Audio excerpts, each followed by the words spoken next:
नमस्कार, मैं हूं श्वेता। बिहारी न्यूज में आपका स्वागत है। आज 21 अप्रैल दिन मंगलवार। खबरों की ओर बढ़ने से पहले एक नजर डालते हैं आज की सुर्खियों पर। बिहार सरकार की सख्त चेतावनी, नंबर प्लेट से छेड़छाड़ करने पर अब लगेगा भारी जुर्माना, वाहन चालकों पर होगी कानूनी कार्रवाई। बिहार में इंजीनियरिंग कॉलेजों के लिए बड़ा सुधार अभियान शुरू, प्लेसमेंट सिस्टम होगा मजबूत, आधारभूत संरचना और शिक्षक नियुक्ति पर सरकार का फोकस बढ़ा। बिहार में पर्यटन विकास की बड़ी योजना, गया, बोधगया और राजगीर नालंदा बनेंगे twin city tourism model, budget hotel और इको टूरिज्म को मिलेगा बढ़ावा। बिहार में स्पोर्ट्स का बड़ा आयोजन, 4 मई से पटना में शुरू होगी स्टेट ओपन चैंपियनशिप, युवाओं को मिलेगा 5.75 लाख रुपए जीतने का मौका। बिहार बोर्ड ने इंटर नामांकन 2026 से 28 के लिए नई तिथि की जारी, छात्र 25 अप्रैल तक OFSS पोर्टल से कर सकेंगे ऑनलाइन आवेदन, प्रक्रिया को बनाया गया पारदर्शी और सरल। बिहार सरकार ने विवादित आदेश लिया वापस, अब सरकारी कर्मचारी पहले की तरह दे सकेंगे प्रतियोगी परीक्षाएं, कर्मचारियों को मिली बड़ी राहत। बिहार के वैभव सूर्यवंशी ने IPL 2026 में बनाया ऐतिहासिक रिकॉर्ड, 44 छक्कों के साथ बने सबसे ज्यादा छक्के लगाने वाले बल्लेबाज ग्लेन मैक्सवेल का 33 छक्कों का रिकॉर्ड तोड़ा। चलिए एक नजर डालते हैं आज की 25 बड़ी खबरों की ओर। NIC में 243 साइंटिस्ट बी पदों पर 24 अप्रैल तक करे आवेदन। राष्ट्रीय सूचना विज्ञान केंद्र यानी कि NIC ने साइंटिस्ट बी के 243 पदों पर भर्ती के लिए अधिसूचना जारी कर दी है। आवेदन प्रक्रिया 27 मार्च से शुरू हो चुकी है और 24 अप्रैल तक चलेगी और ऑनलाइन आवेदन NIC की वेबसाइट पर किए जाएंगे। पदों में 168 कंप्यूटर साइंस और IT, 25 इलेक्ट्रॉनिक एंड कम्युनिकेशन और 50 डेटा साइंस और AI के लिए शामिल है। आवेदन के लिए इंजीनियरिंग या फिर संबंधित क्षेत्र में डिग्री और गेट 2024 या 25 या फिर 2026 स्कोर अनिवार्य है। अधिकतम आयु 30 वर्ष है। आरक्षित वर्ग को छूट मिलेगी। आवेदन शुल्क जनरल OBC EWS के लिए 800 रुपए है, जबकि SC ST महिला PWBD के लिए छूट है।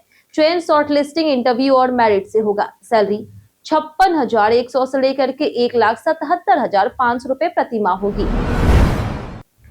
गया, बोधगया और राजगीर नालंदा बनेंगे twin city tourism model. Bihar सरकार राज्य के 5 प्रमुख पर्यटन शहरों गया जी, बोधगया, राजगीर, नालंदा और वैशाली के लिए एक व्यापक टूरिस्ट मास्टर प्लान तैयार कर रही। गया जी, बोधगया और राजगीर से नालंदा को ट्विन सिटी के रूप में विकसित करने की योजना शुरू हो चुकी है, जबकि वैशाली के लिए अलग कार्य योजना बनाई जाएगी। इस योजना में इको टूरिज्म को बढ़ावा देने के साथ स्थानीय हस्तशिल्प और हैंडलूम को भी प्रोत्साहन दिया जाएगा। पर्यटकों के ठहराव को बढ़ाने के लिए सुविधाओं, बजट होटलों और बेहतर ढाबा रेस्टोरेंट नेटवर्क पर काम होगा। साथ ही दक्षिण एशियाई देशों के लिए 22 विदेशी इन्फ्लुएंसर्स का प्रतिनिधिमंडल बिहार के प्रमुख स्थलों का दौरा कर रहा। बिहार बोर्ड ने इंटर नामांकन की नई तिथि की जारी।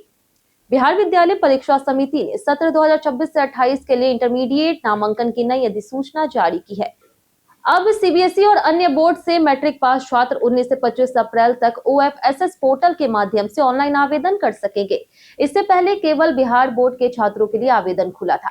अब अन्य बोर्ड के छात्रों को भी अवसर मिला है। छात्रों को 10 कॉलेजों का विकल्प चुनना होगा और आवश्यक दस्तावेज ऑनलाइन भरने होंगे।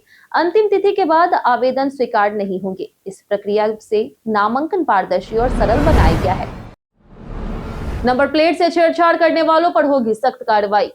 सूचना और जनसंपर्क विभाग बिहार सरकार ने चेतावनी जारी करते हुए कहा कि वाहन की नंबर प्लेट को जानबूझ के ढकना या फिर बदलना या फिर अस्पष्ट करना दंडनीय अपराध है। ऐसा करने पर पकड़े जाने पर जुर्माना सहित अन्य कानूनी कार्रवाई की जाएगी।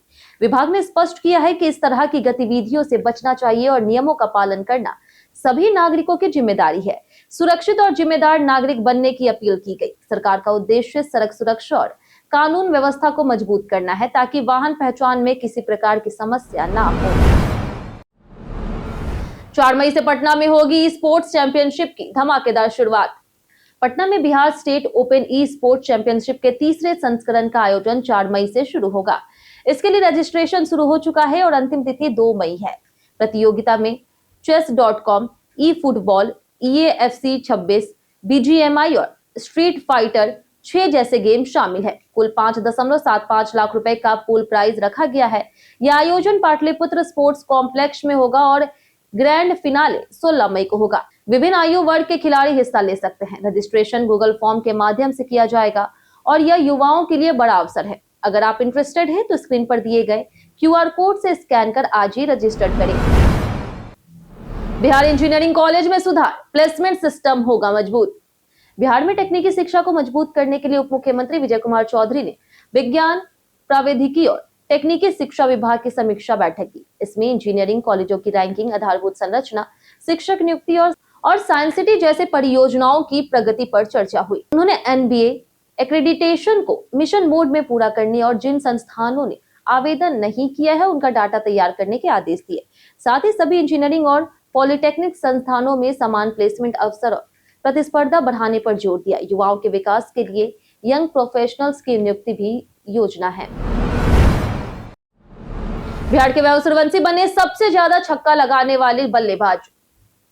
IPL 2026 के 28वें मैच में बिहार के वैभव सूर्यवंशी ने कोलकाता नाइट राइडर्स के खिलाफ शानदार वापसी की और 28 गेंदों में 46 रन बनाए। इस दौरान उन्होंने 2 छक्के लगा करके ग्लेन मैक्सवेल का रिकॉर्ड तोड़ दिया। अब वैभव IPL की पहली 13 पारियों में 44 छक्कों के साथ सबसे ज्यादा छक्का लगाने वाले बल्लेबाज बन गए। इससे पहले यह रिकॉर्ड मैक्सवेल के नाम था।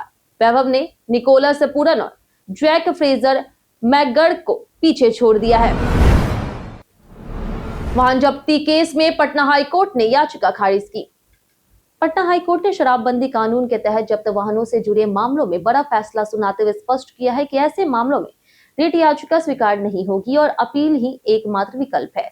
अदालत ने प्रयागध्वज यादव की याचिका खारिज कर दी है, जिसमें कैमूर जिले में 350 लीटर से अधिक शराब बरामद होने के बाद वाहन जब्त किया गया था। कोर्ट ने कहा कि कानून में अपील का प्रभावी प्रावधान मौजूद है, इसलिए सीधे हस्तक्षेप उचित नहीं है। राज्य की कार्रवाई को वैध मानते हुए कोर्ट ने जब्ती और नीलामी प्रक्रिया को सही ठहराया। आशुलिपिक परीक्षा अब 11 जून को होगी आयोजित। बिहार लोक सेवा आयोग यानी कि BPSC ने आशुलिपिक पदों की लिखित परीक्षा की तिथि में बदलाव कर दिया। पहले यह परीक्षा 9 मई को होने वाली थी, लेकिन अब इसे बदलकर 11 जून कर दिया गया। आयोग ने इसके लिए आवश्यक सूचना जारी की और बताया कि प्रशासनिक या फिर अपरिहार्य कारणों से यह निर्णय लिया गया। परीक्षा नियंत्रण के अनुसार नई तिथि पर ही परीक्षा आयोजित की जाएगी। अभ्यर्थियों को सलाह दी गई है कि वे BPSC की आधिकारिक वेबसाइट पर नियमित रूप से अपडेट चेक करते रहें। भारत बीज और जैविक बाजार से किसानों की आय में होगी वृद्धि। केंद्र सरकार और सहकारिता मंत्रालय की पहल के तहत बिहार के किसानों के जैविक उत्पादों को अब बेहतर बाजार और अधिक दाम मिलेंगे। इसके लिए पैक्स और व्यापार मंडलों को केंद्रीय सहकारी संस्थाओं BBSSL, NCOL और NCEL का सदस्य बनाया जा रहा है। इससे किसानों को जैविक प्रमाणीकरण, ब्रांडिंग और सीधा बाजार मिलेगा, जिससे बिचौलियों की भूमिका खत्म होगी। साथ ही भारत बीज के तहत उन्नत बीज उपलब्ध कराए जाएंगे, जिससे उत्पादन बढ़ेगा। पैक्सों के माध्यम से किसानों को राष्ट्रीय और अंतर्राष्ट्रीय बाजार तक पहुंच मिलेगी और उन्हें उचित मूल्य तथा तकनीकी सहायता भी प्राप्त होगी। छपरा में 22 अप्रैल को लगेगा रोजगार शिविर। छपरा के अवर प्रादेशिक नियोजनालय में 22 अप्रैल को सुबह 11 बजे से शाम 4 बजे तक रोजगार शिविर आयोजित किया जाएगा। इसमें कुल 83 पदों पर भर्ती होगी। Vision Indian service private limited में 44 प्रोडक्शन एसोसिएट पदों के लिए 10वीं या फिर 12वीं और ITI पास युवाओं को 23,145 रुपए वेतन पर चेन्नई और बेंगलुरु में नौकरी मिलेगी। फोर्स मोटर्स में 25 पदों पर, पुणे में 27,084 रुपए वेतन पर भर्ती होगी। वहीं CSO के 18 पदों पर बिहार में 19,000 रुपए वेतन दिया जाएगा। अभ्यर्थियों का NCS पोर्टल पर पंजीकरण अनिवार्य है। आधार अपडेट फ्री की सुविधा 14 जून तक बढ़ी। UIDAI ने आधार कार्ड के फ्री ऑनलाइन अपडेट की सुविधा को 14 जून 2026 तक बढ़ा दिया है। यूजर्स माई आधार पोर्टल पर लॉगिन कर बिना किसी शुल्क के अपने आधार दस्तावेज अपडेट कर सकते हैं, जबकि आधार केंद्र पर 50 रुपए चार्ज लगेगा। समय पर अपडेट ना करने पर भविष्य में शुल्क लग सकता है। आधार अपडेट जरूरी है क्योंकि इससे सरकारी योजनाओं, बैंक KYC और सिम वेरिफिकेशन में आसानी होती है। बच्चे के लिए बाल आधार भी जरूरी है, जिसमें जन्म प्रमाण पत्र और माता पिता का आधार उपयोग शामिल होता है। सहायक नगर निवेशक परीक्षा स्थगित, BPSC का बड़ा अपडेट। बिहार लोक सेवा आयोग ने नगर विकास और आवास विभाग के अंतर्गत सहायक नगर निवेशक की लिखित परीक्षा स्थगित कर दी है। यह परीक्षा पहले 9 मई को होने वाली थी, लेकिन अपरिहार्य कारणों से इसे स्थगित कर दिया गया। आयोग ने स्पष्ट किया है कि नई परीक्षा तिथि की घोषणा बाद में की जाएगी। अभ्यर्थियों को सलाह दी गई है कि वे नियमित रूप से बीपीएससी के अधिकारी के वेबसाइट पर अपडेट चेक करते रहें। इस निर्णय से परीक्षा की तैयारी कर रहे उम्मीदवारों को थोड़ी असुविधा का सामना करना पड़ सकता है। मनोज वाजपेयी ने चंपारण में गांधी जी की विरासत को किया नमन। बॉलीवुड अभिनेता मनोज वाजपेयी ने चंपारण के भितरवा आश्रम का दौरा किया, जहां उन्होंने महात्मा गांधी की सत्याग्रह विरासत को नमन किया। उन्होंने 2 साल पहले लगाए गए रुद्राक्ष के पौधों को देख करके खुशी जताई और पर्यावरण संरक्षण पर जोर दिया। उन्होंने कस्तूरबा कन्या विद्यालय में छात्राओं से संवाद कर बालिका शिक्षा और कौशल विकास को महत्वपूर्ण बताया। मनोज ने चंपारण को सांस्कृतिक पर्यटन केंद्र बनाने की संभावनाओं पर चर्चा की है और स्थानीय अधिकारियों से ऐतिहासिक धरोहरों के संरक्षण की अपील की। उनका यह दौरा ग्रामीण विकास और शिक्षा को बढ़ावा देने का संदेश देता है। केएस द्विवेदी का कार्यकाल बढ़ा। बिहार सरकार ने बिहार पुलिस अवर सेवा आयोग के अध्यक्ष केएस द्विवेदी के कार्यकाल को बढ़ा दिया है। गृह विभाग द्वारा जारी अधिसूचना के अनुसार अब वे 68 वर्ष की आयु तक या फिर अगले आदेश तक पद पर बने रहेंगे। 1984 बैच के आईपीएस अधिकारी रहे द्विवेदी पूर्व में डीजीपी भी रह चुके हैं। उनके अनुभव को देखते हुए यह निर्णय लिया गया। इस विस्तार का सीधा असर पुलिस भर्ती प्रक्रियाओं, विशेषकर एसआई और अन्य पदों की नियुक्तियों पर पड़ेगा, जिनका नेतृत्व अब भी उनके अधीन हो रहा। मुख्यमंत्री का बड़ा फैसला, छात्रों को मिलेगा फ्री टूर का मौका। मुख्यमंत्री सम्राट चौधरी ने स्कूली शिक्षा को व्यवहारिक और सरल बनाने के लिए बड़ा कदम उठाया। उन्होंने निर्देश दिया कि बच्चों को शैक्षणिक भ्रमण के तहत बापू टावर, बिहार संग्रहालय, पटना म्यूजियम और साइंस सिटी घुमाया जाए। उन्होंने बापू टावर का दौरा कर वहां की सुविधाओं और गांधी जी के जीवन से जुड़ी प्रदर्शनी को देखा। साथ ही परिसर में हरियाली बढ़ाने के निर्देश दिए। बापू टावर में बच्चों और समूहों के लिए निःशुल्क प्रवेश की व्यवस्था है, ताकि वे गांधी जी के विचारों और इतिहास को आसानी से समझ सके। 15,000 रिश्वत मामले में कर्मचारी मोहम्मद इम्तियाज आलम बर्खास्त।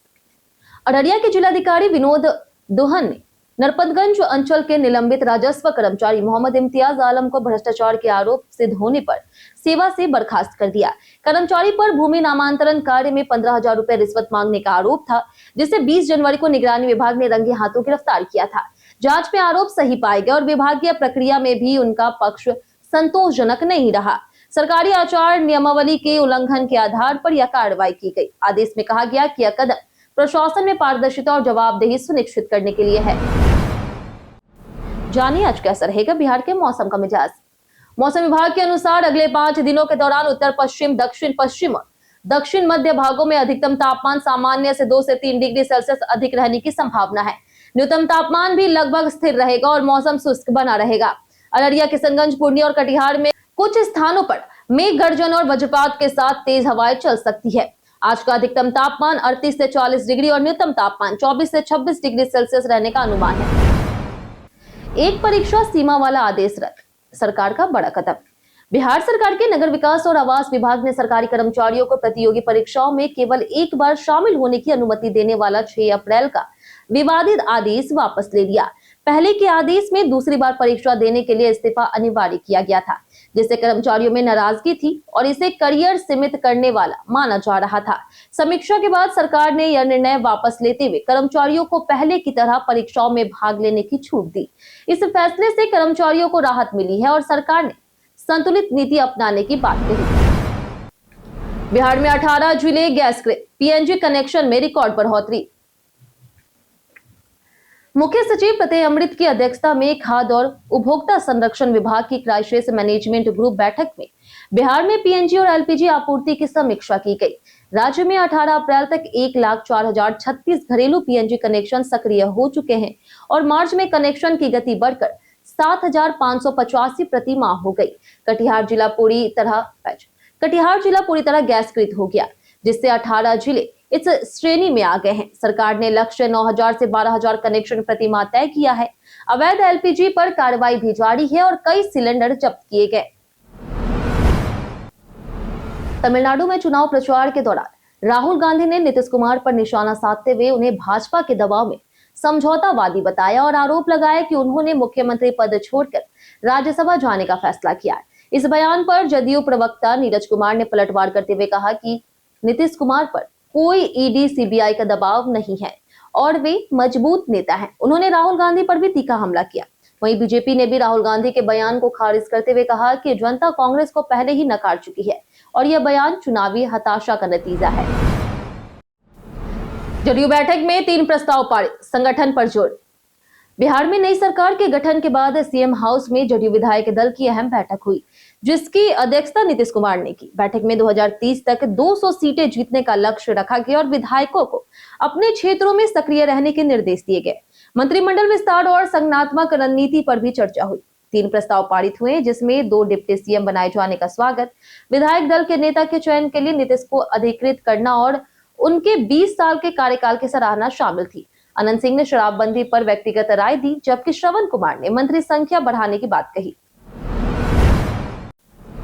2 मई को होगी इंडो नेपाल सीमा सुरक्षा पर गृह मंत्रालय की बड़ी बैठक। केंद्र सरकार ने इंडो नेपाल सीमा की सुरक्षा को लेकर के सख्त कदम उठाने की तैयारी शुरू कर दी। 2 मई को गृह मंत्रालय में अमित शाह की अध्यक्षता में अहम बैठक होगी, जिसमें सीमा सुरक्षा पर बड़े फैसले लिए जा सकते हैं। बिहार के मुख्यमंत्री सम्राट चौधरी भी वर्चुअल रूप से शामिल हो सकते हैं। बैठक में मुख्य सचिव, डीजीपी और सीमांचल क्षेत्र के अधिकारी जुड़ेंगे। अवैध घुसपैठ, ड्रग्स तस्करी और निगरानी व्यवस्था मुख्य मुद्दे रहेंगे। जमीनी सर्वे के बाद एक्शन प्लान तैयार किया जाएगा, जिससे सीमा सुरक्षा को और मजबूत किया जा सके। इयोन मॉर्गन ने की प्रियांश आर्य की जमकर तारीफ। इंग्लैंड के पूर्व कप्तान इयोन मॉर्गन ने आईपीएल में लखनऊ सुपर जायंट्स के खिलाफ मैच के बाद पंजाब किंग्स के युवा बल्लेबाज प्रियांश आर्य की जमकर तारीफ की। प्रियांश ने 37 गेंदों में 93 रन की विस्फोटक पारी खेली, जिसमें 4 चौके और 9 छक्के शामिल थे और टीम को 254 रन तक पहुंचाया। मॉर्गन ने कहा कि पंजाब किंग्स अब किसी एक खिलाड़ी पर निर्भर नहीं है और उनकी बल्लेबाजी गहराई मजबूत है। उन्होंने प्रियांश को टीम का अहम हिस्सा और निडर बल्लेबाज बताया, जो भविष्य में बड़ा योगदान देंगे। कई कारणों से दर्ज है भारत के इतिहास में आज की तारीख। 1891 में जेम्स ब्रेड टेलर का जन्म हुआ, जो भारतीय रिजर्व बैंक के पहले उप गवर्नर और दूसरे गवर्नर रहे। 1895 में गबर सिंह नेगी का जन्म हुआ, जिन्हें प्रथम विश्व युद्ध में वीरता के लिए मरणोपरांत विक्टोरिया क्रॉस मिला। 1924 में करणी सिंह का जन्म हुआ, जो भारत के पहले प्रमुख निशानेबाज और अर्जुन पुरस्कार प्राप्त करता थे। 1938 में मोहम्मद इकबाल, 2013 में शकुंतला देवी और 2021 में शंख घोष का निधन हुआ। वहीं आज के दिन सिविल सेवा दिवस भी मनाया जाता है। हम प्रतिदिन आपसे 5 ऐसे जरूरी सवाल उसके जवाब बताएंगे, जो कि बीपीएससी, बिहार पुलिस दरोगा समेत एसएससी जैसे अन्य प्रतियोगी परीक्षाओं में काम आएंगे। सवाल इतिहास, बिहार स्पेशल, विज्ञान, करंट अफेयर्स और भूगोल से रहेंगे। पूछे गए 5 सवाल में आपने कितना सही जवाब दिया, ये हमें कमेंट करके जरूर बताएं। तो हमारा पहला सवाल है, बिहार का सबसे कम जनसंख्या वाला जिला कौन सा है? ऑप्शन ए है मधेपुरा, ऑप्शन बी है मुंगेर, ऑप्शन सी है शिवहर, ऑप्शन डी शेखपुरा। इसका सही जवाब है ऑप्शन डी शेखपुरा। हमारा दूसरा सवाल है कि इनमें से कौन सा पदाधिकारी ग्राम पंचायत स्तर पर पंचायती राज संस्थाओं को सहायता प्रदान करता है? ऑप्शन ए है सांख्यिकी मित्र, ऑप्शन बी है ब्लॉक पंचायती राज अधिकारी, ऑप्शन सी है पंचायत सचिव, ऑप्शन डी परियोजना निदेशक। इसका सही जवाब है ऑप्शन सी पंचायत सचिव। हमारा तीसरा सवाल है कि बिहार पर्यटन का आधिकारिक टैगलाइन क्या है? ऑप्शन ए है बिहार विविधता की भूमि, ऑप्शन बी है आनंदमय बिहार, ऑप्शन सी है उज्जवल बिहार, ऑप्शन डी अतुल्य भारत का सार। इसका सही जवाब है ऑप्शन बी आनंदमय बिहार। हमारा चौथा सवाल है कि मगही बोली के जनक के रूप में किसे माना जाता है? Option A Vidyapati, option B है भिखारी ठाकुर, ऑप्शन सी है नागार्जुन, ऑप्शन डी सुरेश दुबे। इसका सही जवाब है ऑप्शन डी सुरेश दुबे। हमारा आखिरी सवाल, दक्षिण बिहार में कौन सा रेलवे स्टेशन गंगा नदी के दक्षिण में स्थित है? ऑप्शन ए है आरा, ऑप्शन बी है दानापुर, ऑप्शन सी है बक्सर, ऑप्शन डी दरभंगा। इसका सही जवाब है ऑप्शन बी दानापुर।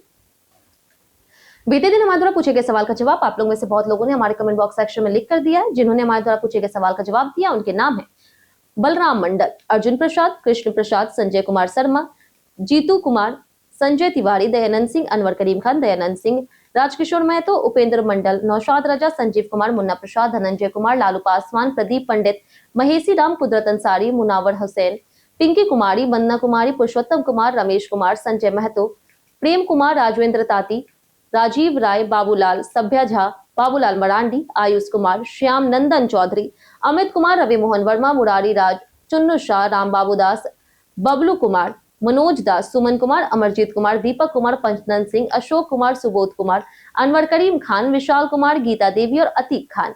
इसी के साथ बढ़ते आज के सवाल की। और आज का सवाल है, क्या ऑनलाइन शिक्षा पारंपरिक शिक्षा से बेहतर है? आप अपना जवाब हमें हमारे कमेंट सेक्शन में लिखकर जरूर बताएं। आज के लिए इतना ही। बिहार की तमाम खबरों के साथ बने रहने के लिए देखते रहे बिहारी न्यूज। और अगर आप यूट्यूब चैनल पर देख रहे हो, चैनल को सब्सक्राइब कर दे, और अगर आप फेसबुक पेज पर देख रहे हैं तो लाइक और फॉलो जरूर करें।